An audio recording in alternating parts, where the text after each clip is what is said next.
muchos ya, o los otros se irán sumando, o si no me buchonearán, pero yo ya mandé mail de que bueno, hoy tengo que dar la clase virtual, más que nada por cuestiones de logística. Bien, ¿cómo andan? ¿Qué cuentan? Ahora los micrófonos.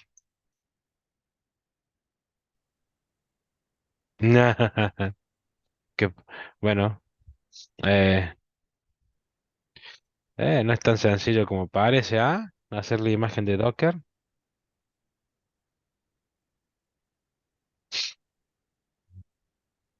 Bueno, tampoco es que he hecho una cantidad increíble de Dockerfile, así que. Pero sé que con Pablo ya vieron Compose el miércoles pasado. Y no sé qué más vieron. Ahí se pone interesante la cosa. Eh, pero bueno, ¿cómo andan con el práctico? Eso es lo que me interesa saber primero. ¿Lo vienen avanzando? Mm, Ok, no ya mucho. está. El silencio. Bueno, estamos. O sea, nos queda esta clase que va a ser. Bueno, todas mis clases van a ser cortas por lo general. Y ya la semana que viene, si quieren, podemos usar la clase entera del 24 para despejar dudas o ver cómo encamina, teniendo en cuenta de que esa semana, según lo que acordamos, no, el 5 de mayo, según lo que acordamos, se entrega la primera parte. El lunes no nos vamos a ver, hay que festejar el Día del Trabajador con un locrazo. Por lo pronto, nada más. Pero no se me duerman con eso el práctico, parece sencillo, pero hay que sentarse a pensarlo y no va a ser tan sencillo. Sé que les pedí la tarea del Dockerfile. ¿Quién lo hizo? Levanten las manos, a ver. ¿Hacerlo bien o intentar hacerlo? Me Claro, conformo con somos todos intentar. distintos. Me parece que me conformo con intentarlo. ¿Quién le puso las ganas de intentar eso? Intentar es Bien, intentar. Intentamos. intentar. Bueno, bueno, es renegar un poquito más con eso hasta que llegue a lograr la publicación y la apertura de puertos y demás. Háganlo sencillo al principio y después cuando quieran, si quieren hacerla más complicada con Compose o incluso sería bueno si quieren practicarlo eso cuando estén aburridos, supónganse que van a estar aburridos este año en la carrera, tratar de poner en un Docker la base de datos y en otro Docker la aplicación y que se vean. Eso va a ser más interesante. Eh, amén de eso, no sé si Pablo les comentó algo de Continuous Integration, Continuous Delivery.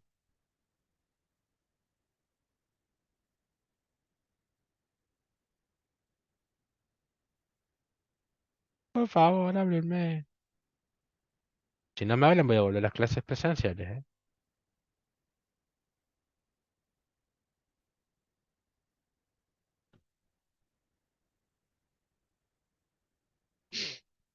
Bueno, ¿y qué les dijo a ustedes de qué trataba? A los que hayan estado en la clase. Me asusta si le han ido o no le han ido.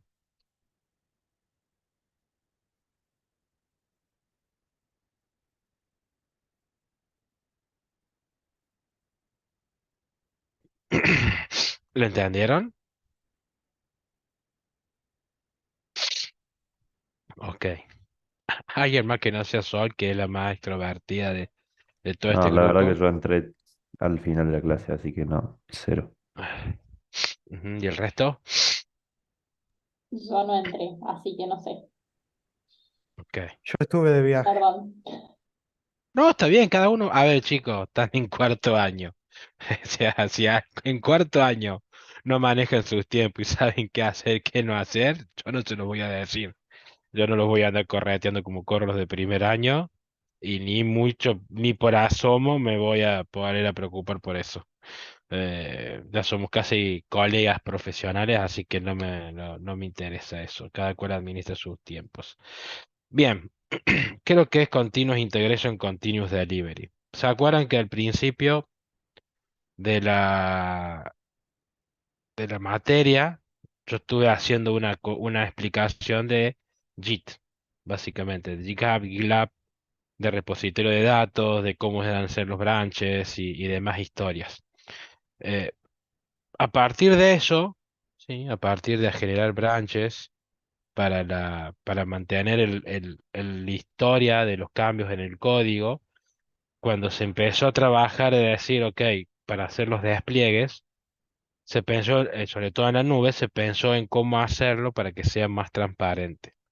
Cómo se hacía antes, o cómo los tuve que hacer yo en su momento a los despliegues de un sitio web. Y ahí yo vengo una experiencia, creo que fue de todas mis experiencias laborales la más tortuosa, la más traumática, la que tenía ganas de decir para qué carajo me hice ingeniero en sistema, cuando estuve trabajando en El Salvador para una empresa telefónica. La empresa telefónica es claro, no voy a mandar haciendo nada de eso. ¿Y cómo tenían los muchachos o cómo hacían esta gente en El Salvador, en la empresita en ese lugar, el mantenimiento de cambios? Cuando yo tenía que hacer amén de que era un sistema hecho en el viejo SP con JavaScript puro, que me era un dolor de cabeza, y con, ¿cómo era que se llamaban estas librerías? Complas, ¿sí? Que son DLL que se hacían en Visual Basic y se publicaban como componentes, no me acuerdo en dónde carajo, qué parte de la máquina, pero se publicaban. Traté de borrar la mayor parte de esa experiencia, sobre todo de las DLL. En fin, cómo era el proceso de desarrollo que está ligado al Continuous Integration, Continuous Delivery, que quiero llegar yo al final. Si yo empezaba a mencionar un ticket o un cambio, lo que se hacía en ese momento, yo en vez de hacer un branch, yo le pedía, esta gente le pagaba a una persona que lo único que hacía era leer los mails, yo le mandaba el mail de los archivos que quería modificar, ella me mandaba los archivos, yo los modificaba localmente, los probaba localmente y le pongo enormes comillas por todos lados. Y una vez que estaba hecho el desarrollo, lo mandábamos y se hacían las pruebas o lo que fuera necesario. Muchas pruebas no se hacían. Y después se hacía la instalación de eso. ¿Y cómo consistía la instalación? Yo tenía que armar un paquete con instrucciones y a la noche se corrían, había 3 o 4 personas asignadas a la noche, que lo único que hacían es tomaban los archivos que uno les decía, y le decía de esta carpetita, vaya a tal carpetita y péguelo, ¿sí? Copie de esta carpetita, pegue esta carpetita. Todo artesanal, todo manual. Estamos hablando del año 2012. Así de estamos. Entonces, ¿qué pasaba? Si mi código iba medio choto o el que lo copió y pegaba, lo copió y pegaba medio cruzado, el sitio se venía abajo y nadie podía vender celular, y no podían vender televisión por cable, no podían vender internet, no podían vender un carajo. De hecho, a mí me pasó. Entonces, ¿qué es lo que tuvo que hacer y por qué fue tortuosa esa operación? Porque de repente me tuve que quedar hasta la hora del despliegue, hasta las 3 4 de la mañana, en El Salvador. Creo que el, ese país está ahora de moda por cómo los metieron a todos en cana, los pandilleros, pero cuando yo fui, los pandilleros eran los que gobernaban básicamente. Así que no era un lugar tranquilo, pero bueno, uno quedaba ahí, trabajaba y la verdad que fue muy complicado porque uno me acostaba a las 4 de la mañana, a las 8 ya tenía que estar trabajando de vuelta. No fue armable. Y el proceso de instalación no lo era.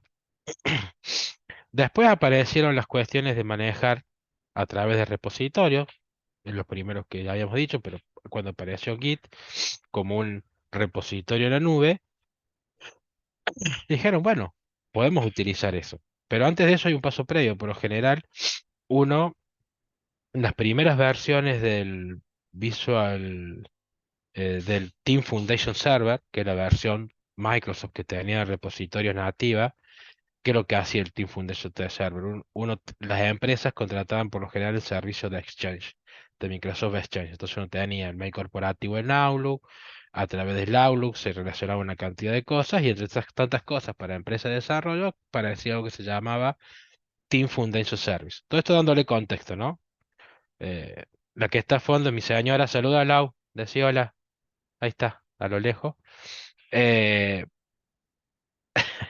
al- el Team Foundation Service era básicamente lo que se tenía como repositorio de datos. No tenía ningún tipo de integración. Si uno quería hacer una instalación de eso, lo que se hacía era también hacer la compilación y se pasaban los compiladores a un servidor y así estaba. En el medio, la herramienta que van a ver con detalle con Pablo, la herramienta antes de lo que yo quiero explicar, que dio el inicio al Continuous Integration, Continuous Delivery, fue una herramienta que se llama Jenkins, que hasta el día de hoy se sigue usando. ¿Qué es lo que hace Jenkins entre tantas cosas? Bueno, la mayoría mi primera experiencia con Jenkins, configurarlo no fue, la configuran por lo general otras personas, pero lo que hace Jenkins es realizar una serie de procesos de control sobre la salud del código. ¿Qué significa eso? ¿Qué significa tener la salud del código? Ok, uno lo general lo que hace es determinar ciertos test unitarios, ¿sí? De tal manera de decir, ok, si pasaron todos al menos en un 80% y todos los tests están al 80%, la salud de mi código es apto para ir a producción, ¿sí? Eso es una política normalmente que se ponen las empresas de que tener un mínimo del 80% de cobertura. ¿Saben de lo que estoy hablando ahí cuando digo unit testing, cobertura y demás cuestiones? ¿Tiene una noción de eso? Creo que sí. Creo que sí. Ok, creen que sí. Claro, hasta Unitest llega, después ya. Unit test llegan. ¿Qué es lo que es el unit test? Vamos a partir de ahí. ¿Por qué Jenkins no dice la salud del código en base a los unit test? ¿Qué es lo que hace un unit test? A ver, díganme ustedes. Tienen un bolazo, aunque sea, pero hablen. No quiero ser yo el que hable, no, únicamente. Puede ser que prueba una funcionalidad, es como una prueba chiquita que prueba una cosa. Sí, la idea con el unit test es aislar. ¿Sí? Hay varios tipos de test por código. El más famoso y que más paga en estos momentos es el test de automation, pero lo hace un Q-Automation. No me voy a meter en ese quilombo, lo detesto, lo odio, no voy a hablar de ese tema. Pero como desarrollador yo puedo hacer o unit test o integration test. El unit test lo que hace es aislar un pedazo de código, ¿sí? Y la mínima unidad de código que se pueda aislar. ¿Cuál creen ustedes que sería la mínima unidad de código que se puede aislar en un programa? Un Una método. función. Un método. Ahí lo dijo, creo que Valen lo dijo. Un método. Entonces, aíslo el método. ¿Cómo lo aíslo? Bueno, hay herramientas en donde se arman los fake y los mock, es decir, para eso sirve la inyección de dependencia, por cierto. Entonces yo digo que voy a generar mocks o maquetas de los repositorios, los servicios que use, y lo que voy a hacer es decir que cuando mi método que estoy haciendo el unit test llame a ese repositorio, me devuelva el dato dummy o el dato fake que yo hice. Entonces, si yo creo un dato fake, lo paso a mi servicio y cuando yo llamo para ese repositorio me vuelve ese mismo dato, cuando yo hago los assets, que serían las comprobaciones de que mi método funciona bien, están todos ok, mi unit test pasó. ¿Qué significa la cobertura? Bueno, un método por lo general no es que es lineal, es secuencial, sino que tiene condiciones, tiene ciclo for, dentro del ciclo for tiene condiciones que hacen cierto análisis, que hacen ciertos filtrados, que pin, que pum, que pan. La complejidad lo depende. Lo que hace la cobertura, o el 80% de cobertura, es decir, si todos los posibles caminos que puede tomar el método que yo estoy haciendo el de unit testing fue cubierto con un unit test. Es decir, que todos los posibles if hayan sido analizados en todas las posibles variaciones que tiene en cuanto a sus variables, a sus caminos, que si hay un ciclo, que el ciclo se haya cumplido, que si el ciclo se cumplió, que las condiciones dentro del ciclo se hayan evaluado en todo en su mayoría. De ahí surge que la cobertura puede ser total, o sea, todo verde, puede ser parcial, en donde está amarillo, que por lo general es menos del 100%, pero más del 80%, y que está en rojo, que tienen que hacer mucha tarea por delante. Entonces, Sería, perdón, sería algo así como analizar los distintos escenarios, como No, para los darle una... escenarios, no, los escenarios de testing es lo que hace el Q-Automation que establece cuáles son el mejor caso, el caso promedio del peor caso y analiza esos casos en base a las entradas y salidas de datos. Le pasa los datos y hace todo el camino. El unit testing haría algo similar, pero vos le pasas ciertos datos y que para esperar que se comporte de tal manera. Claro, es bien Entonces, centrado en el método, no tanto en las funcionalidades. es bien centrado en el método, pero bien centrado en el Bien, método. Vos haces que el método haga esto y te tiene que devolver tal cosa en base a los datos. Entonces, si corriste todos los caminos en- y asumiste todas las posibles variaciones que tiene dentro de ese método, lo cubriste el 100%. Si el claro, método es perfecto. sencillo, o la cobertura es sencilla; si el método es un quilombo, la cobertura es traumática. Donde te lleva a hacer uno o varios unit tests por cada unidad, por cada método que estés haciéndole la prueba o la cobertura. Entonces, Jenkins es una herramienta que hace eso. ¿Cómo lo hace? Bueno, y ahí viene el continuous integration, ¿sí? Cada vez que yo hago un build, es decir, cada vez que yo mando con Jenkins, lo que hacía era, yo mandaba a develop un commit de mi código, y en ese momento en que yo hice un commit o un push, si lo quieren ver de esa manera, se disparaba en Jenkins un build. ¿Qué requería un build? Y bueno, uno configuraba lo que un build significa en Jenkins, ¿sí? Como primera medida es agarrar y decir, voy a correr todos los unit tests. O mejor aún, antes de eso voy a generar todas las DLL, todo el código que se compile o no se compile, depende de qué estemos trabajando, si es Python, si es Java o es .NET o cualquier otra porquería, no importa, lo que se genera, lo que se tenga que generar como entregable. Yo lo veo desde el punto de vista de .NET, que es lo que yo conozco, no he hecho de despliegues en Python, en Jenkins. Entonces se generaban todas las DLLs, las librerías y las dependencias del sitio en .NET, y a partir de ahí se empezaba a correr, se ejecutaban los tests. Los tests que también tenían su compilación.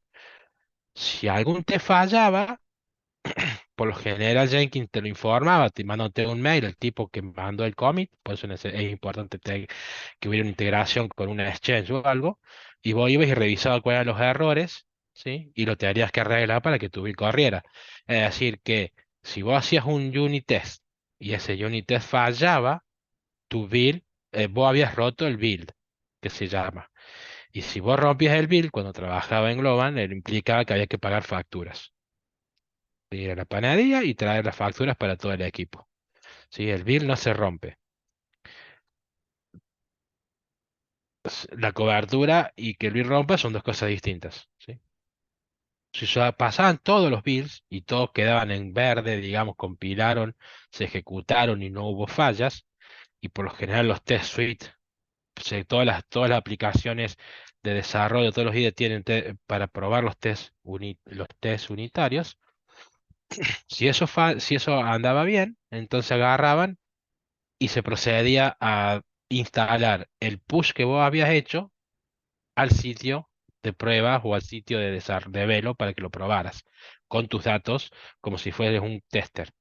Esa parte de que yo mando al servidor Jenkins, por ejemplo, que es el Continuous Integration, y cuando estuvo todo ok, lo mando al sitio, es el Continuous Delivery. Es decir, ¿qué significa Continuous Integration, Continuous Delivery? Que por cada vez que yo hago un push de mis cambios, esos cambios van a ser impactados en el sitio que esté asociado a mi branch.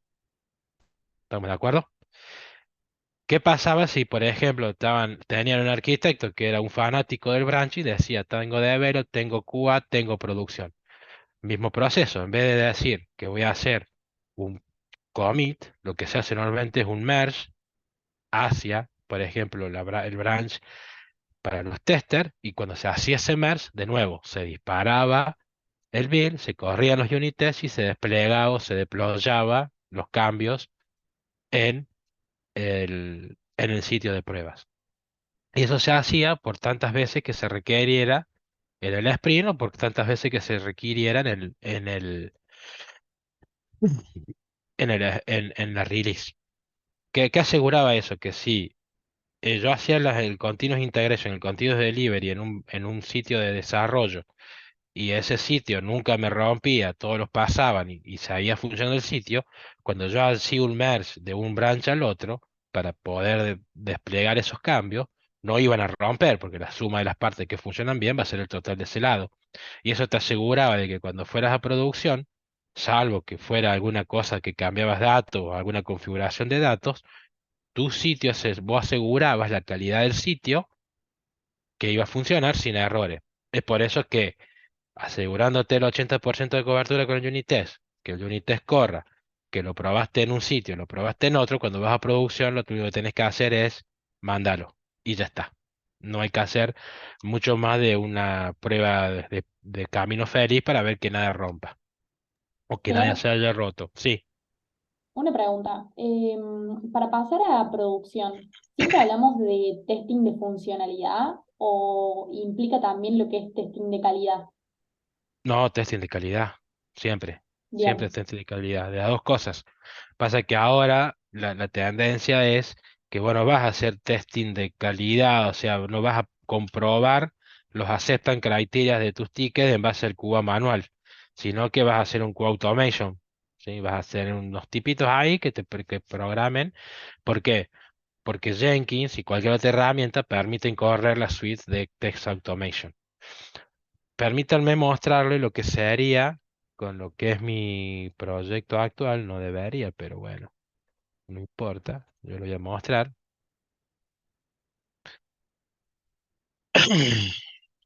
Ay, uy, tengo la clave y no me acuerdo de la clave.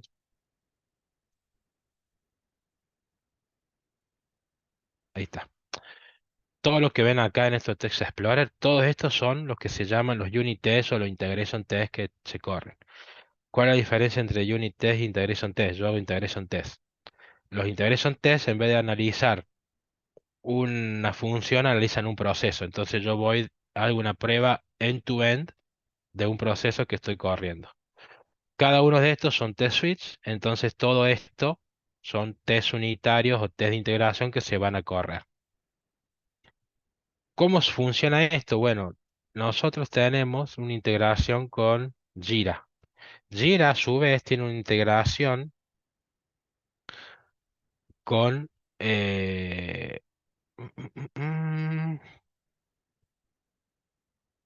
con Bitbucket, que es que Bitbucket es una distribución para JIT propietaria de Jira. Y en esto de acá, en algún punto, hay algo que es para hacer los builds. A ver, déjeme ver. Ok, aquí está. Eso es un ticket. Si yo entro por acá, cuando me devora, también tampoco es una cuestión. Ven, esto me dice que dos builds están fallando. ¿Por qué están fallando? Porque si yo voy acá a este build que está en Bamboo, que es otra herramienta que se usa, que es para la integración, tú estás loco. Ajá. estamos con problemas con las contraseñas hoy. No, pero... Uy, maldito. No, pero yo debería. Ah, porque no debo ser el... Para, vamos a hacerlo.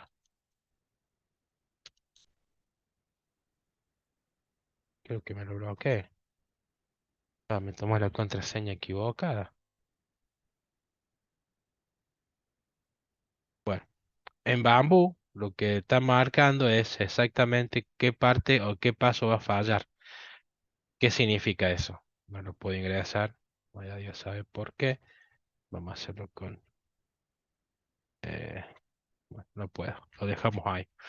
¿Qué es lo que pasa? Yo cuando mando los cambios estos, te los mande para hacer pull request, esto me va a crear un build y me va a ejecutar todos los integration tests. Todo esto que está acá. Todo esto dura o tarda para ejecutarse 3 horas y media. Así va, de una. Ah, qué lindo. Entonces, por eso es que uno lo tira y se olvida. Y si falló, bueno, hay que buscar dónde está el error y corregirlo. ¿Cómo sé que es un test? Porque tengo este fixture acá arriba y como sé que esta clase es un unit test o integration test porque le digo que es un test fixture, cae por una categoría, tan el setup, el tier, lo que se setea antes de que se ejecute, lo que se limpia antes de que se ejecuten todos los tests de esa clase y esto es el setup y y la limpieza meto antes de que se ejecute el método y después que se ejecute el método. Simple. Esto se va a Bamboo y en Bamboo quiero. Bueno,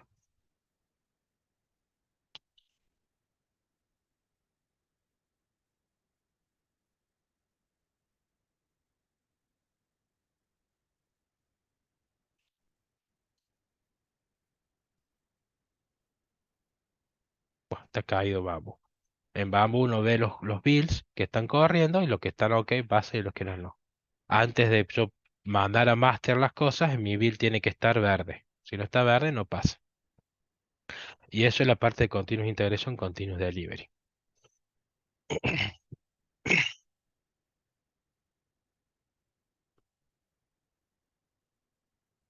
Sí, es esa parte. Ahora bien, ¿cómo se hace eso que quede desatendido? Porque uno dice, yo lo mando y me olvido. Y ahí es donde entra a trabajar Jenkins también, y cualquier otra herramienta, Azure lo tiene y Amazon lo tiene. Jenkins digo porque Jenkins es algo que se instala en un servidor. Azure y Amazon ya les expliqué, es una cuestión de que es un servicio en la nube. Para poder hacer esa integración, lo que se hace es que a partir de un branch se genera lo que se llama un pipeline. ¿Qué es lo que es el pipeline? Es básicamente, es decir, ¿cómo hago para llegar del cambio que yo mando hacia el sitio que yo despliego, los pasos a seguir? ¿Sí? Y cuando uno genera un pipeline, y hay muchos ejemplos de eso, de cómo generarlo, por ejemplo, están los tutoriales de Azure, es lo que les voy a mostrar, como para que lo tengan. Sí, los pipelines en Azure, la idea es decir, agarrar y decir que yo voy a editar mi código, voy a editar lo que sea el YAML, que ya conocen lo que es esa porquería, al repositorio y del repositorio al deploy. Lo que va desde lo que es el repositorio de código a esto es el pipeline. ¿Qué es lo que hace eso? Yo configuro un proceso de background en el servidor, ya sea de Azure o ya sea de Amazon, para decir, ok, para poder desplegar a este sitio, supóngase Develop, que es el de desarrollo, tomas, lo primero que tenés que hacer es tomar la última versión, hasta el último commit que está en el repositorio tal. Lo buildeás, ¿sí? Generas todos los entregables, corres los unit o integration test o automation test o todos ellos que sean necesarios. Si todo da verde, copias los archivos que buildeaste, que los tenés vos en tu servidor en una carpetita especial y los mandas a donde está el servidor. Obviamente ahí en el medio puedes ver algún Dockerfile que haga toda la magia. De hecho la hay. Los DevOps lo hacen con Dockers ahora, estas cuestiones. ¿Estamos de acuerdo? Eso sería el pipeline, es decir, cómo voy a configurar el continuous delivery. ¿Sí? Entonces, continuous integration es que voy a hacer permanentemente cambios a un branch y el continuous delivery es que voy a hacer permanentemente, cada vez que yo mando un cambio, lo voy a tener disponible en un sitio para poder verlo. ¿Sí? Siempre dentro del proceso de desarrollo. No se hacen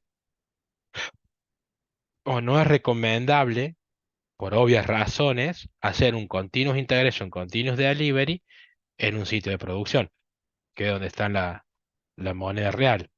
Entonces, dentro de lo que es el proceso de desarrollo, el continuous integration, continuous delivery va, y después, cuando se llegó a cierto estado de decir, esta es la release, estos son todos los cambios que están aprobados porque pasaron todos mis integration tests, todos mis unit tests, todos los test manuales que se le pueden ocurrir y todos los automation tests que hayan generado, si está todo en verde, si dieron todos los OK, si los analistas están OK, entonces hacemos el paquete y lo mandamos a producción a cada uno de los clientes que tengan el producto.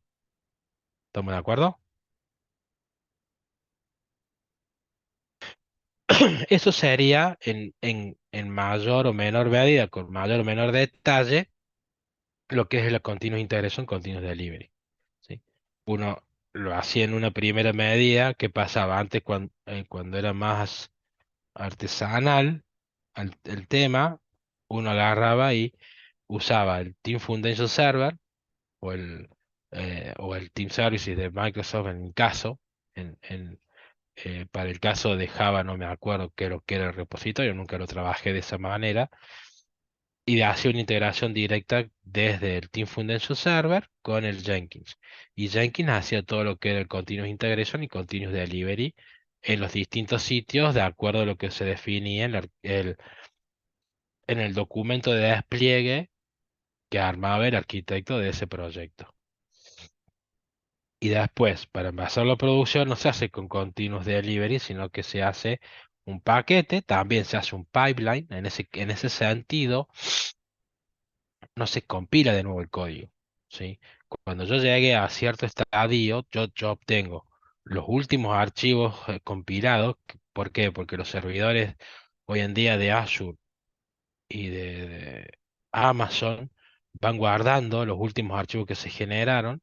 Sí, entonces lo que uno dice es tomar el último archivo que vos tengas de esa carpeta o de la subcarpeta, hay unas ciertas configuraciones, toma esos archivos, ¿sí?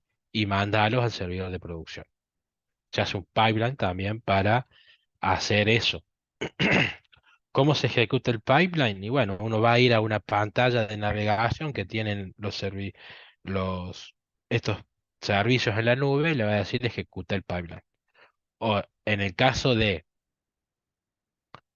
los pipelines para el Continuous Integration y Continuous Delivery, el trigger o la ejecución del pipeline no va a ser manual, sino que va a ser automático cuando se detecte un commit o un push, ¿sí? O un pull o una approve de un pull request, por ejemplo.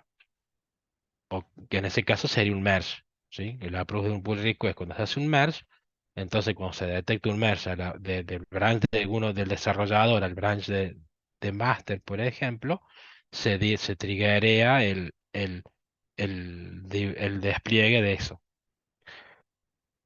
Para el caso de los pipelines que se configuran en los servidores para la producción, lo que se hace ahí es hacer el trigger a mano. ¿Sí? Alguien tiene que poner el dedito, ponerle play para que ejecute porque están mandando a los cambios al sitio del cliente. Preguntas.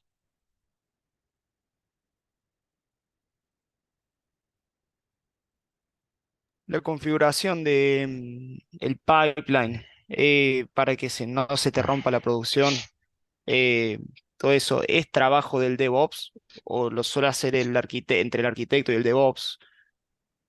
Se hace entre el arquitecto y el DevOps. Mayormente Bien, el DevOps genera el archivo YAML de configuración. Si vos lo querés hacer por YAML lo haces, si no, tanto Amazon como Azure tienen una interfaz gráfica donde te generan a través de drag and drops las cosas, pero por lo general es el DevOps el que lo hace con la aprobación del arquitecto. Cuando no tenés DevOps, te tenés que arremangar como arquitecto y si sos una startup, sos todo en uno. Así que jódete y arremángate y hacelo. ¿Sí? Depende bien, de una. del tamaño de la empresa. No todas las empresas pueden pagar DevOps. No todos los clientes están dispuestos a pagar el servicio de un DevOps, salvo que sea necesario. Bien, Yo joya. me perdí con la pregunta de recién. ¿Todo esto que hablamos llega o no llega a producción? ¿O se queda en desarrollo, digamos? No, el continuous integration, el continuous delivery es para vos estar manteniendo tus desarrollos actualizados, pero producción va a llegar, tiene que llegar, porque si no, ¿para qué estás haciendo un producto? Pero de la misma forma, con un pipe, por No. ejemplo. ¿No? Sí, pero el pipe Ah, lo vas a ejecutar a mano y no vas a ejecutar todos los cambios, no vas a hacer todos los cambios, sino que lo que vas a hacer es obtener la última compilación válida que tenés y mandarla. claro, esto que hablamos al final. Ok. Sí,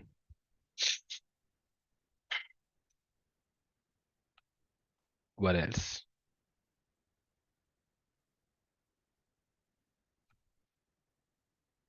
¿Qué más?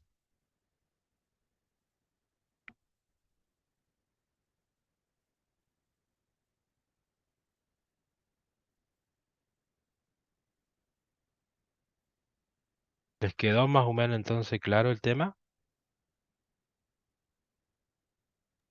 Sí, creo que Sí, sí. se entendió bastante Sí, bien. Sí, está todo bien. Para súper configurarlo, bien. lamentablemente, con las herramientas, o sea, uno tiene con la cuenta de Microsoft ciertas cosas para trabajar en Azure o en Amazon con la cuenta de Amazon que sea. Yo no tengo esa cuenta. Eh, no puedo configurar pipelines, es algo que excede a la práctica. Eso es leer la documentación. En realidad, uno después que lee y ejecuta arma el primero, hacer los otros es muy sencillo. De hecho, hacer el primero es algo que no es para nada traumático, más allá de los Dockerfile que andan diciendo ustedes, pero configurarlo y que se ejecuten y que se ejecute todo no es traumático para nada. ¿Sí? Es decir, es algo que tranquilamente se puede hacer, inclusive sin necesidad de hacer archivos YAML, pues se pueden hacer directamente con los asistentes que proveen los productos.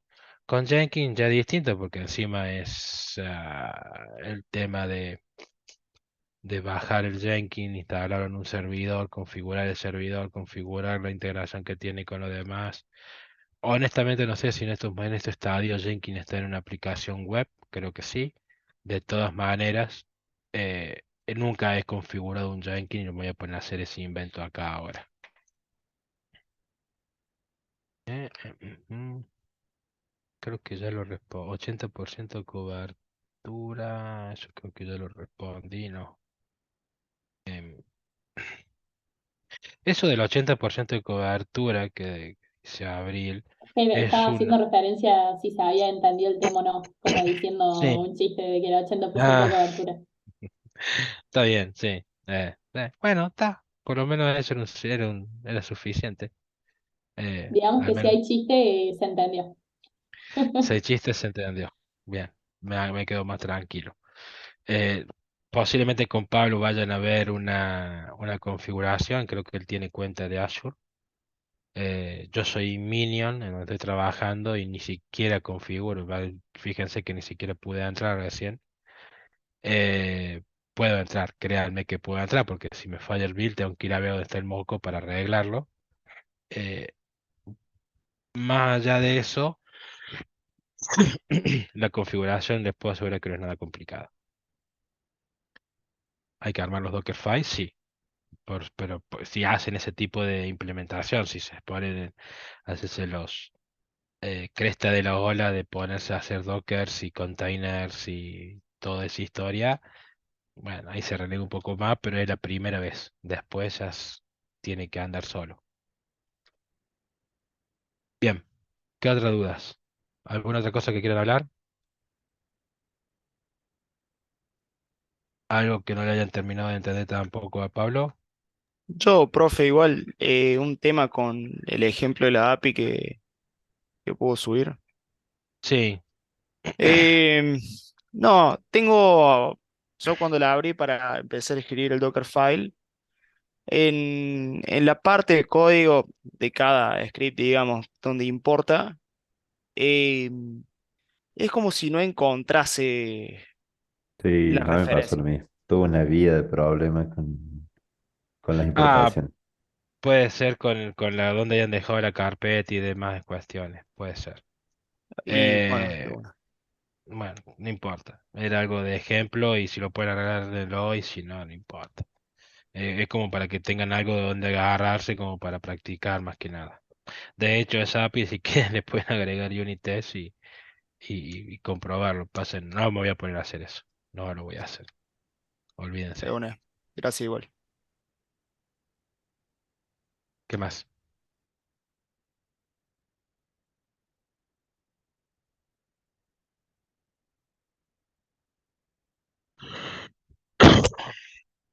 Sí.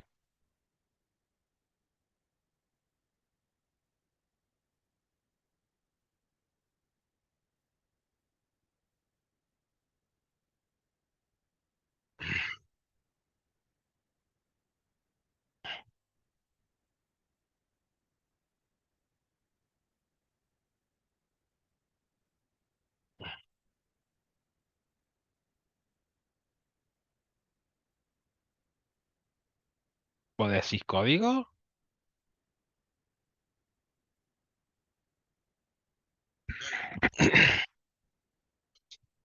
No, lo normal. No, no tenés que poner lo que pensás vos, como qué tecnologías de las que sabes podrías usar, más que nada. A ver, déjame ver si tengo a mano de años pasados, porque a lo mejor eso les puede servir. Déjame ver, creo que tengo algo del Sí, año estaría pasado. bueno eso. Pero no es este práctico, sino que es otro que así le bajamos un poco la espuma al tema. Em, mm,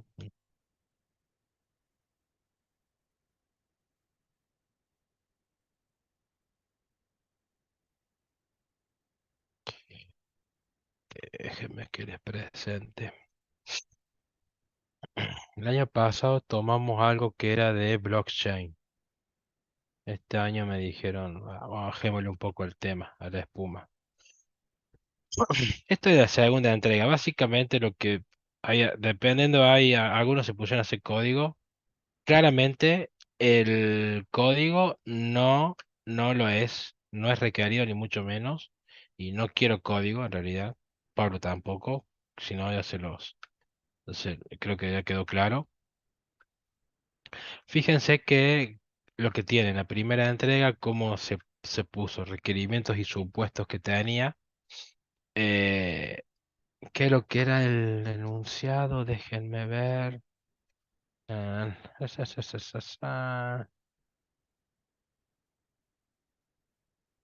de la primera versión que estaría piola de verla. Em, Ven, por ejemplo, eso ahí, déjenme ver dónde está el enunciado.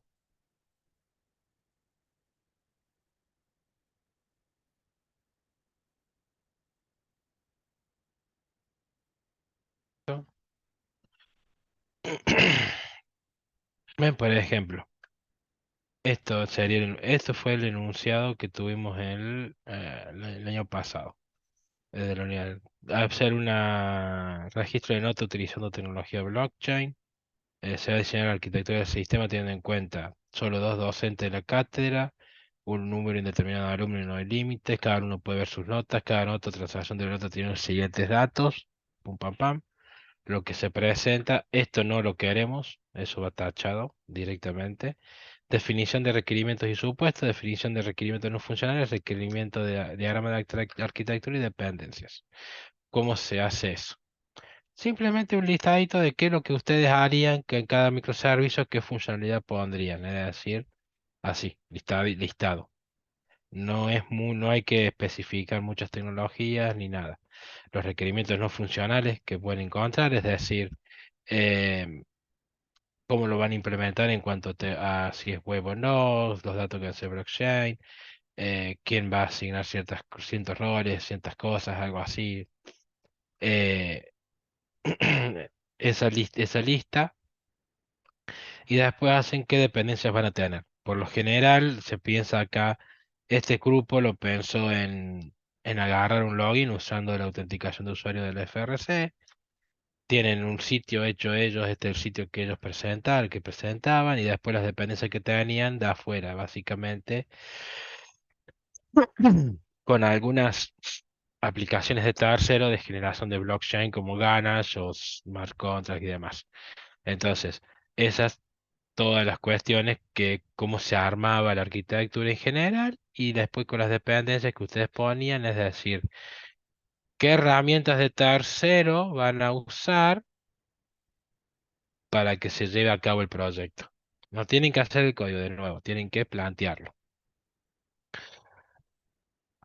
Algunos hacen una estructura medianamente pequeña de código. Esto no me interesa, esto es algo que se puso a hacer a alguno, pero está de más, ¿sí?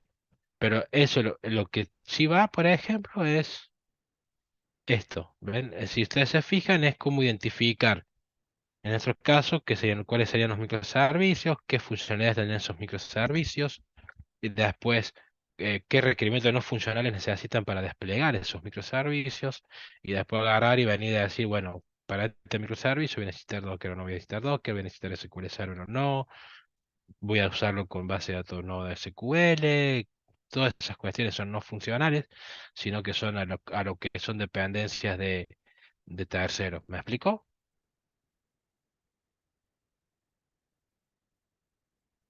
Bien, y después en la segunda entrega era lo mismo, pero ya le habían incrementado la cuestión. Entonces, ¿cómo hacer lo que era para una sola cátedra para hacerla para N cátedra?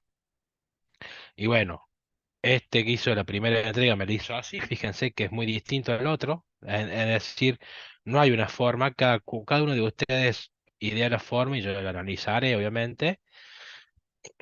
Y después sí se mandó este diagrama de arquitectura que mamita me llevó un tiempito.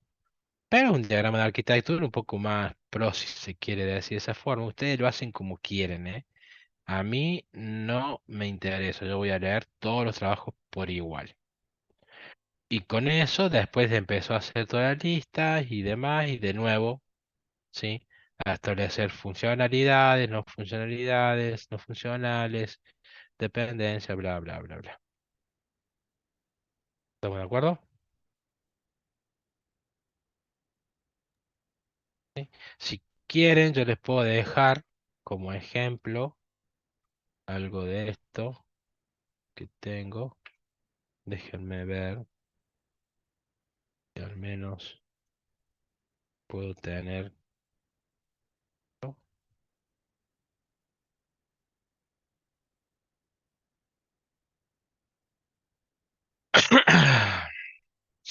La entrega 3 y me falta algo de la primera entrega. Acá está. Entonces lo que yo voy a hacer es comprimírselo esto y, y va a ser ejemplo TP 2022. De nuevo, van a encontrar muchas cosas acá, muy distintas, pero ustedes armen el práctico parecido a eso, no necesariamente tienen que ser idénticamente a eso, ¿sí? No sé si eso las tranquiliza un poco más en cuanto a lo que tienen que hacer.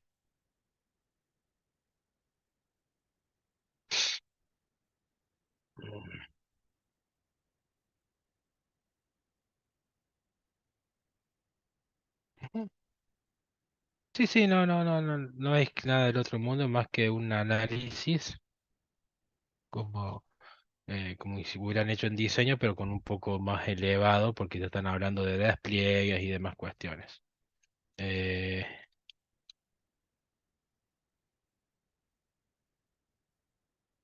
bien, ahí tuvo fuerza de descarga.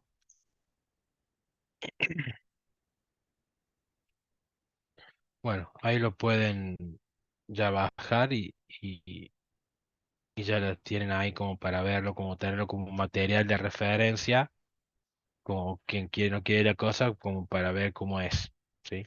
Pero de nuevo, después los diagramas los hacen como ustedes quieren, consideran el detalle que ustedes quieran, la herramienta que ustedes quieran, si quieren hacer dibujitos de Draw UI, pues lo hacen ahí, si quieren hacer algo más profesional, no me interesa, ¿sí?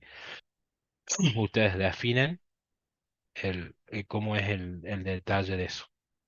De última, la clase que viene, estaría bueno si la dedicamos mayormente a ver, hacer un seguimiento del TP, teniendo en cuenta que el 1 de mayo es el feriado y después ya agarramos y, y entregan. Lo que sí voy a decir de nuevo en el departamento, la semana que viene también la voy a hacer virtual. ¿Sí? Déjenmelo anotar. Eh, virtual es 24. Bien, ¿estamos de acuerdo? Bien. ¿Alguna otra duda que tengan, algo que más quieran preguntar o decir o hablar? Este es el momento. No necesariamente tengo que estar hablando todo yo, ¿no?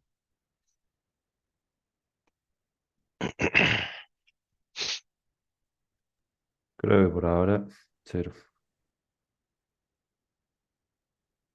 Bien, acá tengo un nuevo mensaje. No, nos quedamos colgados con el 80% de cobertura. El otro 20 para lograr el 100 es agarrar y leer la documentación. Les recomiendo que vean cómo armar un pipeline en Azure o en Amazon. Sí, eso hay de muchas formas y muchos colores. Obviamente ustedes lo pueden hacer tan complejo como quieran o tan simple como quieran. Eso es a gusto y paladar de la persona. Ay, perdón, de que lo configure. Y de repente ya tiene un poquito más de,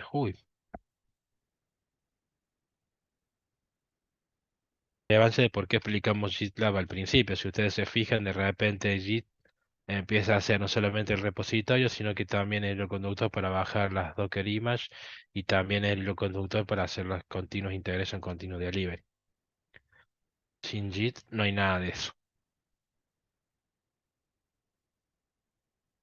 Bueno, si no tienen más nada, no quieren saber más nada, no tienen ninguna otra pregunta, podemos ir a ver a las ventanas cómo está lloviendo y listo.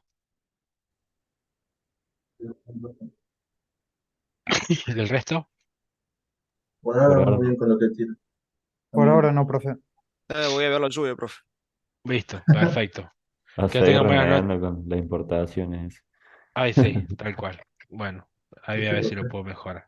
Bueno, nos vemos, chicos. Que Nos tengan buenas Nos vemos. noches. vemos, profe. Chao. Saludos. Chao, Ger.